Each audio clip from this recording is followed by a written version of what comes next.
আমরা জানতাম ডেঙ্গু শহরের রোগ, শহরেই ডেঙ্গু হতো। কিন্তু এখন সেই পরিস্থিতিটা আর নেই।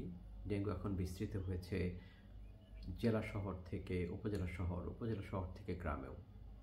কারণ কি? এর কারণ বিশ্লেষণ করতে গিয়ে আমরা বিভিন্ন জায়গায় মাঠ পর্যায়ে যে গবেষণার কাজ করতে আমাদের যে দল যায়, আমরা যে যাই, সেখানে একটি অদ্ভুত জিনিস আমরা দেখতে পাই। সেটি হচ্ছে নগরায়ন এখন গ্রাম পর্যায়ে হয়েছে। বিভিন্ন গ্রামে বিল্ডিং হয়েছে, ভবন হয়েছে, কিন্তু সেখানে যে পানির যে নিরবচ্ছিন্ন সরবরাহ সেটি হয়তো করা হয় নাই। নগরায়ন হয়েছে কিন্তু পানির সরবরাহটি নিরবচ্ছিন্ন হয়নি। সেজন্য বিভিন্ন জায়গায় আমরা দেখছি যে বিল্ডিংয়ের ভিতরে ড্রামে, বালতিতে, বিভিন্ন পাত্রে, ছোট বড় পাত্রে পানি জমিয়ে রাখা হচ্ছে।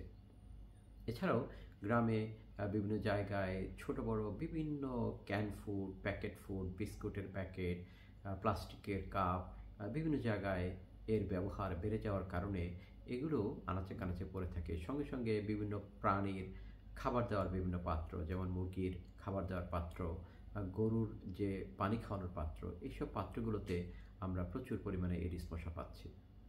এখন ছোট বড় পাত্র থাকার কারণে এই এডিস মশার প্রজনন হচ্ছে গ্রামেও, এবং গ্রামেও ডেঙ্গু বিস্তৃত হচ্ছে। গ্রামের সঙ্গে মানুষের শহরে চলাচল বৃদ্ধি পাওয়ার কারণে শহর থেকে হয়তো কোনো একজন মানুষ ডেঙ্গু ভাইরাস নিয়ে গ্রামে যাচ্ছে, গ্রামে যেহেতু এডিস মশা আছে সেই জন্য সেই গ্রামে এখন ডেঙ্গু ছড়িয়ে যাচ্ছে, সংক্রমণ ছড়িয়ে যাচ্ছে।